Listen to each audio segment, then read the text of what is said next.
For the Life of the World is a production of the Yale Center for Faith and Culture. For more information, visit faith.yale.edu.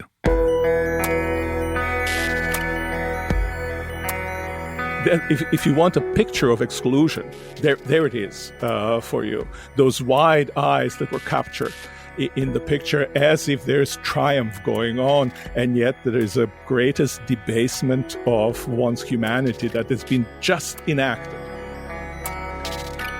This is For the Life of the World, a podcast about seeking and living a life worthy of our humanity. I'm Evan Rosa with the Yale Center for Faith and Culture. This week, we're featuring Miroslav Volf's recent interview with Lauren Green, Chief Religion Correspondent at Fox News. She invited Miroslav onto her podcast, Lighthouse Faith, to discuss Miroslav's book, Exclusion Embrace, particularly in its application to the recent police violence against African Americans, George Floyd, Breonna Taylor, Rayshard Brooks, as well as the response of peaceful protests, riots, retaliating law enforcement and political pressure from the federal government, law and order. It's very clear that the ideas in Exclusion Embrace, which just came out as a second edition last fall, are very much relevant to life today. Here are a few short clips of Miroslav from this interview, which covers his takes on sin, exclusion, identity and tribalism, religion at its most dangerous, and the hard journey of forgiveness that starts with the will to embrace.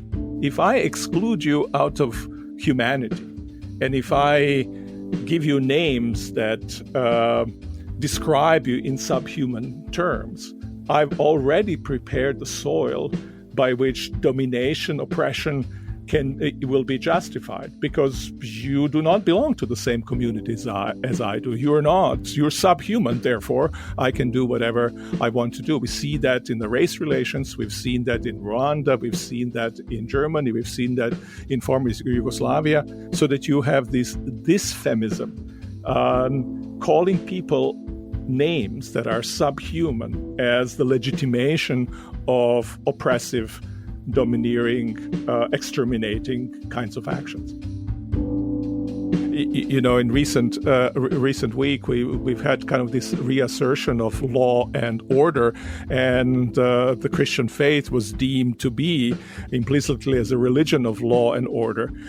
In some way, I would agree. I would say it's it's a religion of law of love, yes, and not of rules that are applied in an arbitrary way. It's an order of peace, but not peace marked by dread because it's stabilized oppression, but peace marked by joy because it embodies justice. Religion is most dangerous when it is superficial, when it serves to mark my identity as belonging to a different group than you, and when it's a tool in politicians' hands to legitimize their power. Then they just use religion to mark and to kind of validate what they want to do in any case. And that ends up being, my experience, that ends up being really a kind of desacralization of faith. That which is holy has been completely turned to a means of a secular, profane end that bears no relation to the content of that which is holy. So it's a hard journey, but it's a journey for the beauty of our own souls, beauty of our humanity, for our, if you want to put it in our Christian terms, for Christ-likeness. What an incredible thing. And here's the interview in its entirety. Thank you for listening.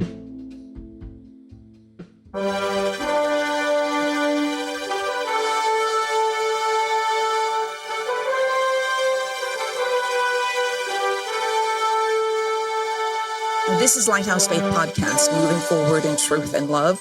I'm Lauren Green, Chief Religion Correspondent for Fox News Channel and author of the book Lighthouse Faith. So how do we get at the deep cause of really the sins that keep plaguing our country?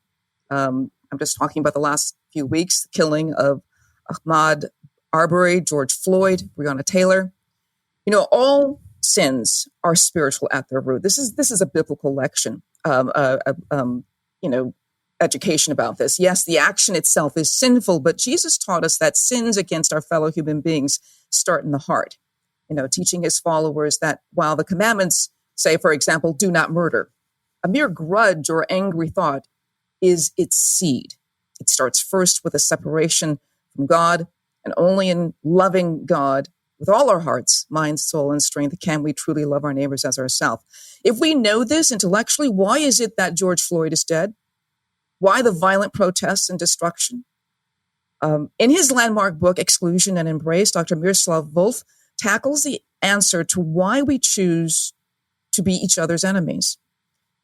We sort of have a default mode sin that hides itself from us. It's based on the pride of identity based on race or ethnicity. It can be the most volatile, really, as we've learned in the last few weeks. And Dr. Volf originally wrote the book in the early 1990s, to help him understand the Croatian War, the violent clashes based on religious and ethnic identities.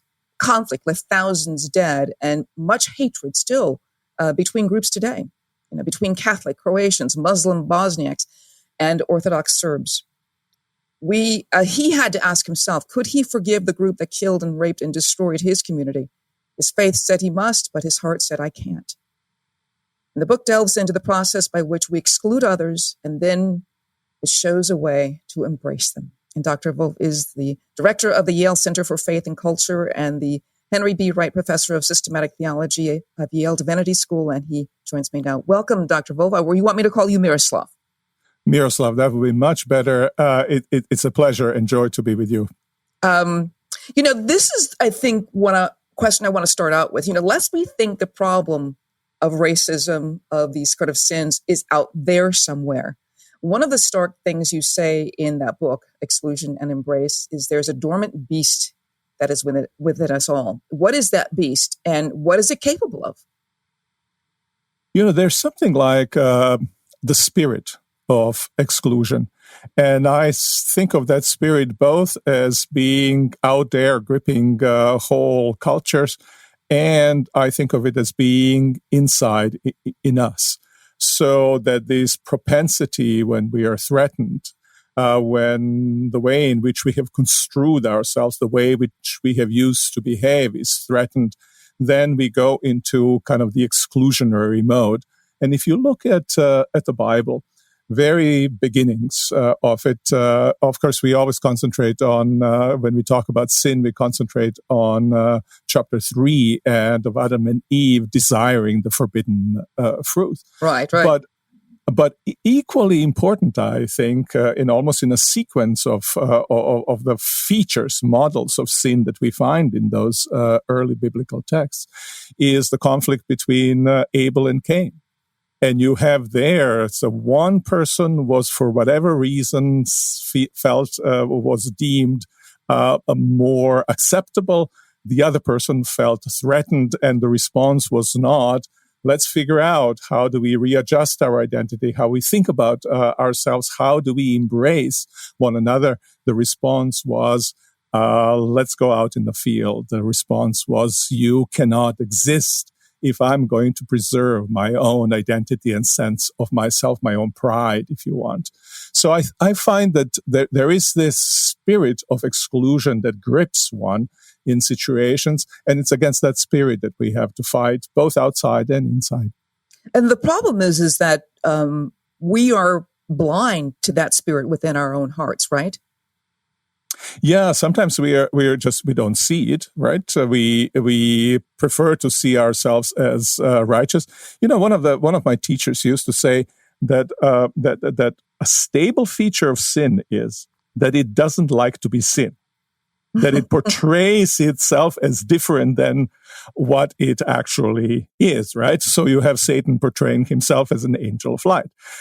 We have always, and not just excuses that we make for when we do something that we know it's sinful, that we know it's wrong, but we want to portray it in the best possible light. So there's this kind of blindness that you describe, but there's also a sometimes impotence that we have when we're faced with sin. We know what is right. That's what Apostle Paul speaks about that in Romans 7. We know what's right, and yet we find ourselves impotent. We're gripped with something that seemed to be stronger than ourselves. And that kind of both to know and to have power, those are challenges that we are facing at a very personal and deeply spiritual levels. I want to go to the book, the background of the book, because it's now been translated into 10 languages, I guess, and 2 more are on the way. There's now a second edition available too. Tell me about the background of this book and why you wrote it. Well, it arose out of the conflict, as you mentioned earlier, in former Yugoslavia. I'm a Croatian myself. Have lived for many years in Serbia, grew up there. And there was this conflict between Serbs and Croats and Bosniaks. Religion was also involved. And and in the process, third of my country was occupied, of Croatia was occupied. Hundreds of thousands of people driven out of their homes in my hometown of Osijek was shelled for many, many months. Nobody could get in or out except through one kind of exit way. And I found myself asking, well, how do I respond to this? How do I respond as a Christian? I knew how I responded at a kind of a gut level. And a gut level, it was give me a few B-52s and we're going to resolve this very quickly, right? But then I looked at myself in the mirror and I asked, well, is that who I really want to be? What does God want of me? What does the God who revealed himself in the crucified Christ, what does that God want of me? And that's where tension arose, right?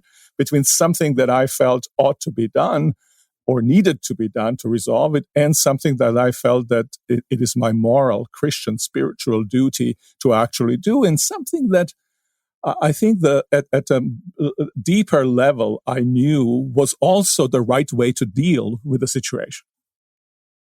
How do we? By the way, you haven't answered your question actually. And so in order to resolve this issue for myself, I wrote the book. So the book was totally written for myself and not for anybody else. And I find that this is one of the books which I like the most because it is least sparing of me. It always wags a finger at me. But you made an argument in your book. So how come you aren't, right? So it's this kind of discipline that this book required of me to write it. And it's this kind of discipline that it deposes upon me. How did you get to the title of Exclusion? What was it about exclusion that got to the heart of what the problem was? Well, in former Yugoslavia, at that time, the term ethnic cleansing was invented. That term stems from that conflict. And in many other situations, there's a kind of sense of purity in Nazi Germany, racial purity it was.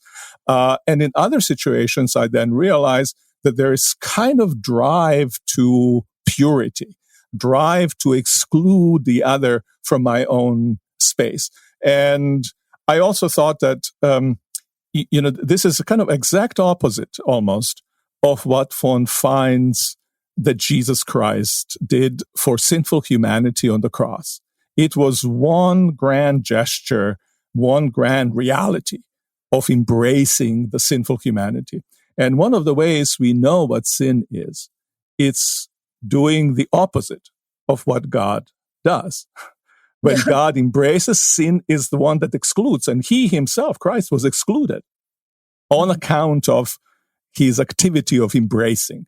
So that's how it came about. But actually, the embrace metaphor comes from the story of the prodigal son and the father who embraces the prodigal when he returns, and the older brother who excludes. Right. I think that's missing in the prodigal son. A lot of people focus on the son who squandered his father's wealth, but not on the son who stayed at home. Because a lot of people identify with that, but in the story, there were actually 2 prodigal sons. Yes, that's exactly right. And in some ways, the thrust of the story is not so much on what we call prodigal son. Or the thrust is on a second prodigal in your terms, right?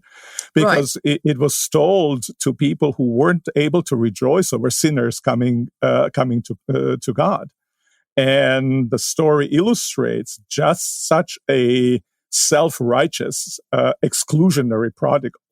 And I think it's very important to keep that in mind. I think you're exactly right. Two prodigals. How do we transfer this issue of exclusion onto what is happening in America today and what happened to George Floyd in Minneapolis? And Minneapolis is my hometown, so this is very personal to me. Oh, wow. Yeah. He was killed a matter of a few blocks from where my mother still lives and where I grew up. Oh, my goodness. So this is very personal to me of what's happening, what happened there. How do you transfer the idea of exclusion and embrace into an area like that where there is obviously going to be a lot of strife, a lot of conflict, which is didn't just happen. There was a lot of stuff happening before that. But how do you create that? Well, it seems to me that it embodies some of the most extreme forms of exclusion, an exclusion that has been both in the individual hearts of people, but it has been baked into history, so to speak, and that it's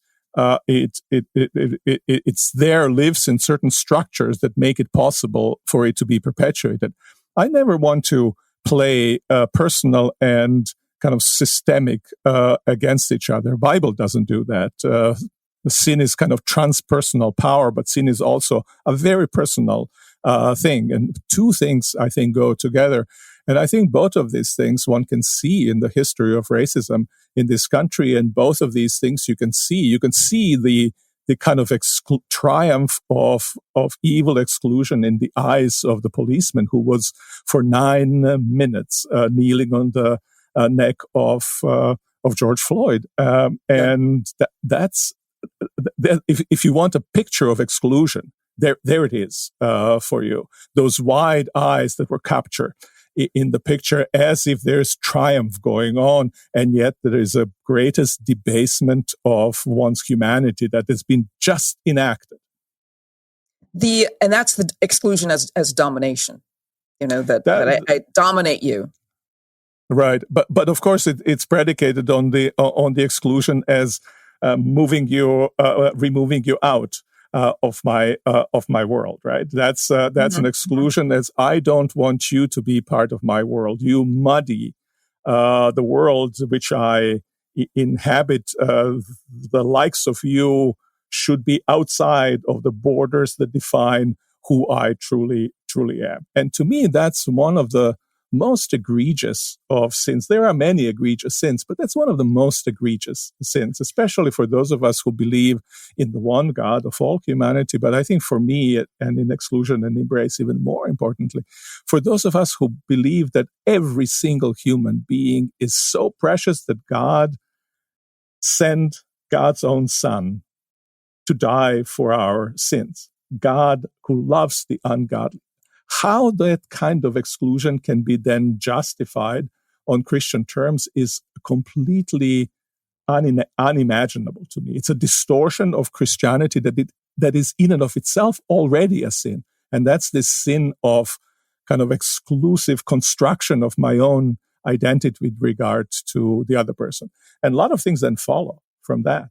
If I exclude you out of humanity, and if I give you names that describe you in subhuman terms, I've already prepared the soil by which domination, oppression will be justified, because you do not belong to the same community as I do. You're subhuman, therefore I can do whatever I want to do. We see that in the race relations. We've seen that in Rwanda. We've seen that in Germany. We've seen that in former Yugoslavia. So that you have this feminism, calling people names that are subhuman as the legitimation of oppressive, domineering, exterminating kinds of actions. And it's all based on sort of identity. And we all kind of carry that around with us because our identity then becomes a source of pride in sort of excluding the other person. Yeah, and I think so. Identity is this ambivalent concept. Very often, it's served as a occasion for exclusion. But on the other hand, I come from a small nation, 4 million people. We have a language that we speak. I think it's good that there is a Croatian language. I think it's good that there are Croatians. Yes. But in order to have Croatians in Croatian language, you kind of have to have a culture that nurtures that. You have to have a certain form of identity. And I take it that applies to many cultures and subcultures. There's kind of a goodness in our shared identity.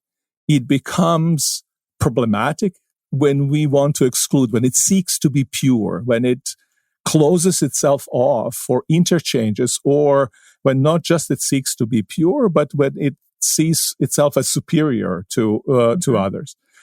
So I want to, and that's what the book tries to enact, is a kind of celebration of identity that is enriched by the presence of the others. I want to get back to this idea of identity, because identity is really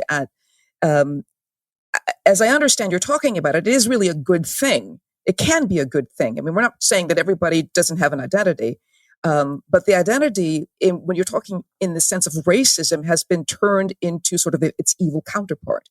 Is that what you're saying? I think that's what I'm saying. In some ways, you can also put it this way. And by the way, you can see that very clearly illustrated in today's debates in Europe around the new right, where our common humanity ends up being secondary to our identity. And I think that's already, for me at least, as a Christian, and the way I understand Christian faith, that's already to transgress in misconstruction of identity and in exclusionary direction of it. Namely, because then primacy belongs to what we as a group are together, who we as a group are together, rather than who we as entirety of human community are. And that's why then the conflicts can very easily arise that cannot be adjudicated in any other way than through sheer power, right? Because what's more valuable is my own identity than our shared humanity. And you're talking about sheer power, and I've always felt that law is such an insufficient way to gain peace. I mean, it gets you order, and it gets perhaps even the absence of violence, but it does not bring true peace. It doesn't bring reconciliation. Laws can't do that, right? I think that's exactly right, and that's why I think that in recent week we've had kind of this reassertion of law and order, and the Christian faith was deemed to be implicitly as a religion of law and order. In some way, I would agree. I would say it's but it's a religion of law of love, and not of rules that are applied in an arbitrary way. It's an order of peace, but not peace marked by dread because it's stabilized oppression, but peace marked by joy because embodies justice. Right? So yes, law and yes, order, but law of love and law of peace. Then you have something that is a fruit of the Christian faith, rather than a kind of almost I would say pagan imposition through power and control. It's pacification, but not peace. One of the things, and I know you know this probably, Dr. Martin Luther King Jr.'s letter from at Birmingham jail, and he was writing basically to the Ku Klux Klan. I mean, these were people who shared the Christian faith. They were both Christians. And instead of telling them to abandon the faith, right? Because somehow they misconstrued Christianity as a way to enforce segregation. He said, please go deeper into your faith. Let's go deeper into a level which will allow you to throw out this sort of racist ideas, and so that you can embrace me as your brother. Is this kind of what we're kind of in that same situation today? I couldn't agree with you more. I admire that letter. Obviously, it's what's a historic document, and that move that you describe, to me, and I must say I'm an outsider. I'm naturalized American citizen, so I want to learn. I don't want to necessarily teach anybody anything. I want to share my experience, but that to me is exactly what's right. So that going One of the things that I noticed in my experience, and actually it's experience in former Yugoslavia and the war, but experience around the world, and not just with Christianity, but with other religious traditions as well, is this, that religion is most dangerous when it is superficial, when it serves to mark my identity as belonging to different group than you, and when it's a tool in politicians' hands to legitimize their power. Then they just use religion to mark and to kind of validate what they want to do in any case. And that ends up being, my experience, that ends up being really a kind of desacralization of faith. That which is holy has been completely turned to a means of a secular, profane end that bears no relation to the content of that which is holy, right? I mean, they're very beautiful examples, terrible examples, I should say, of that from many parts of the world. The one that I know the most is Serbian soldiers when were riding on the tanks, and they flashed the 3-finger sign. And one thinks that's a kind of botched victory sign with a thumb sticking out, but actually it was sign of Holy Trinity. And it meant we cross ourselves with 3 fingers and 2 fingers folded. I can't now illustrate it on the podcast. Right. Whereas the barbarian Westerners cross themselves with the whole open hand. 2 fingers crossed below mean 2 natures of Christ. 3 fingers above the thumb and the index finger and the middle finger together represent Holy Trinity. And so and I'm making a sign of a cross with that, which is again crucifixion of Christ, center of salvation. But now this becomes a sign of my identity. Everything that's contained in this sign completely evacuated, and it becomes mere symbol. And that's what you were, I think, how I interpreted what you were talking earlier, Martin Luther King's letter to Ku Klux Klan members. You've got to go deeper into your faith. If you stay on this superficial level, you're going to be completely misusing it and bastardizing, secularizing that faith. Go deeper. There you're going to find me as your brother. There you're going to find love of enemy, love of the other, and so forth. So let's move to this idea of embrace. We've been talking about exclusion for the most part, but how do we move to embracing the other? How do we do that in this kind of environment today and be aware of it today? Yeah. And sometimes I think it takes event like the death of George Floyd and other recent instances to make it obvious to us so that it stares us in the face what it means to exclude, to kind of wake us up and to begin the journey toward embrace.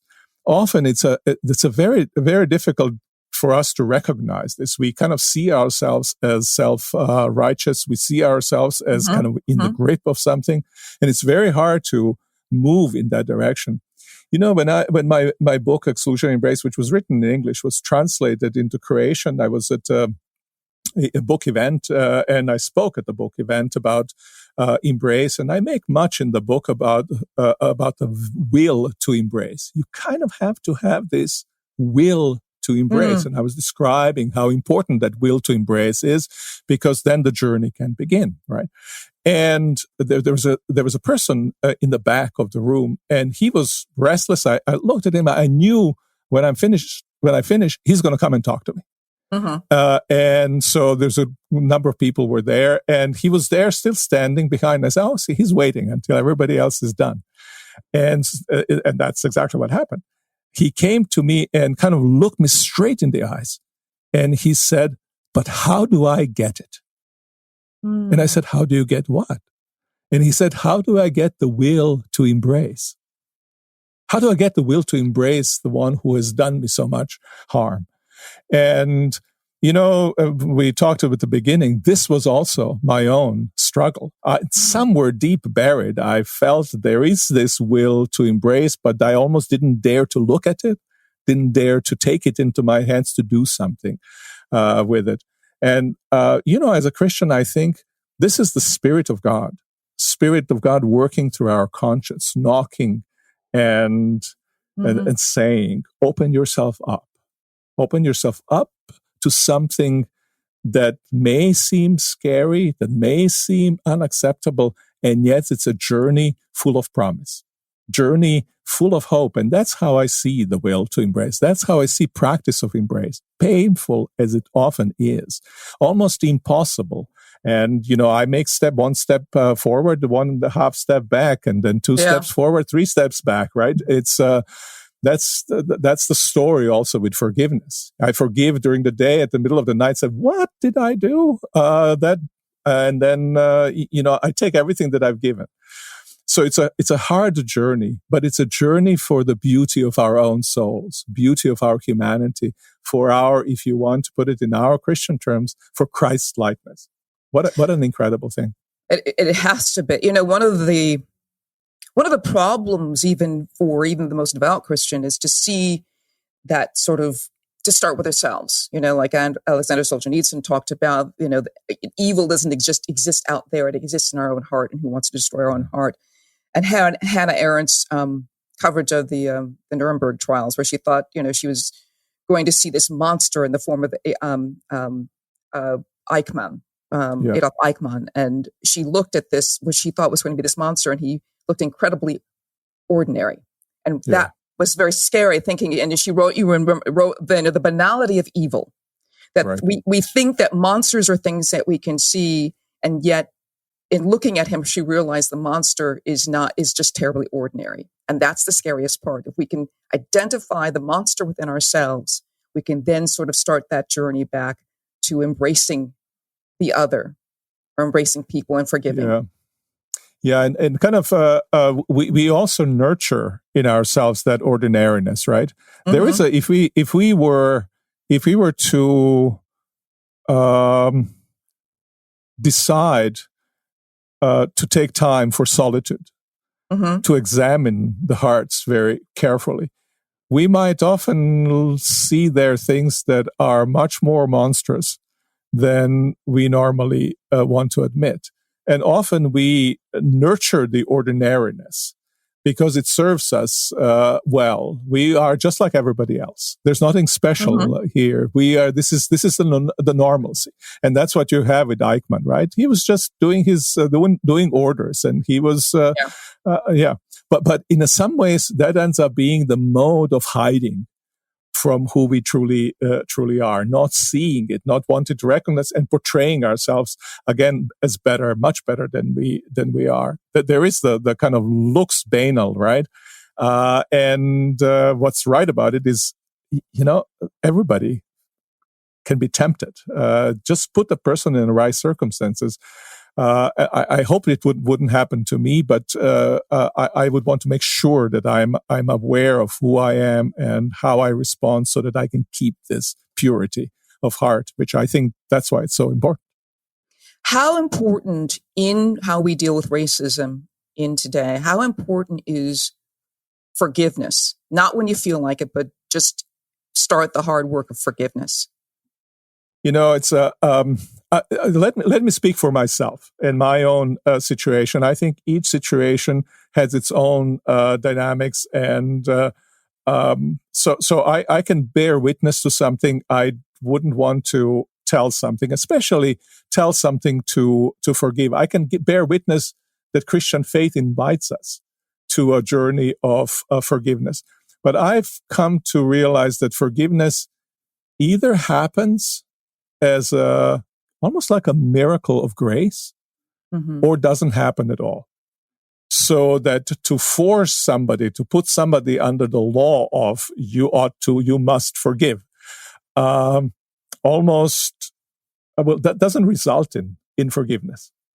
It results in maybe fake forgiveness. It results in kind of even more resistances. And so I would say my experience was for myself in interpersonal relations, but also at a large scale ethnic conflicts, a kind of sense of forgiveness was absolutely essential to me, absolutely essential to the idea that I did not want to have the oppression, have violation inscribed in the character of my soul and act in a kind of reactive way to it, even when I thought, oh, this may be the only solution.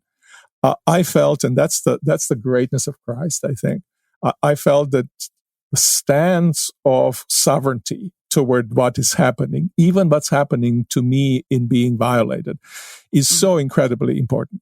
And again, I'm bearing witness to what I've experienced rather than making demands on anybody.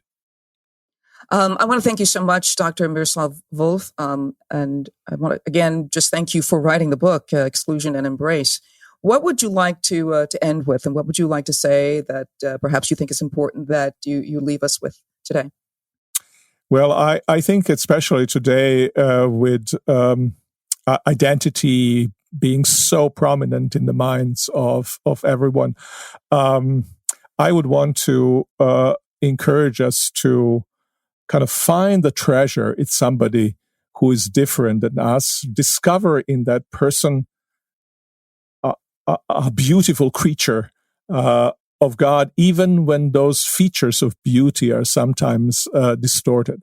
And to me, that's the most fundamental thing that I have benefited from, that I have been given hope by, the sense that there is a primacy of goodness, that goodness is primordial, and that goodness is primordial because God is love. To discover God of love and the way of love as a risky but deeply human way. Maybe there's this parable that Jesus says about a merchant who found a treasure and then sold everything to acquire this treasure.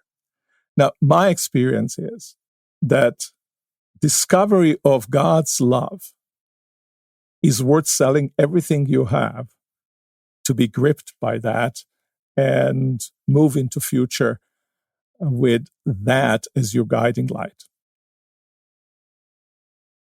I want to thank you so much for those words. Dr. Miroslav Volf, director of the Yale Center for Faith and Culture and the Henry B. Wright Professor of Systematic Theology at Yale Divinity School. I want to thank you so much for being on Lighthouse Faith and sharing your thoughts and educating us on the issues of exclusion and embrace. And I hope that everybody runs out and gets the book because it really is powerful. Lauren, thank you so much for having this conversation with me. I enjoyed it very much. And thank you very much. And this is Lauren Green. Thank you very much for listening to Lighthouse Faith Podcast. That's it for our show today. Thanks for listening. We'll be back with new episodes this coming week. For the Life of the World is a production of the Yale Center for Faith and Culture at Yale Divinity School. This episode featured theologian Miroslav Volf in conversation with Lauren Green, Chief Religion Correspondent at Fox News. Special thanks to Lauren Green and her producer Nicole Raban at Fox News. For more information about the Yale Center for Faith and Culture, visit us online at faith.yale.edu. You can subscribe by any podcast app, and new shows drop every Saturday with the occasional midweek episode. Thanks for listening, friends.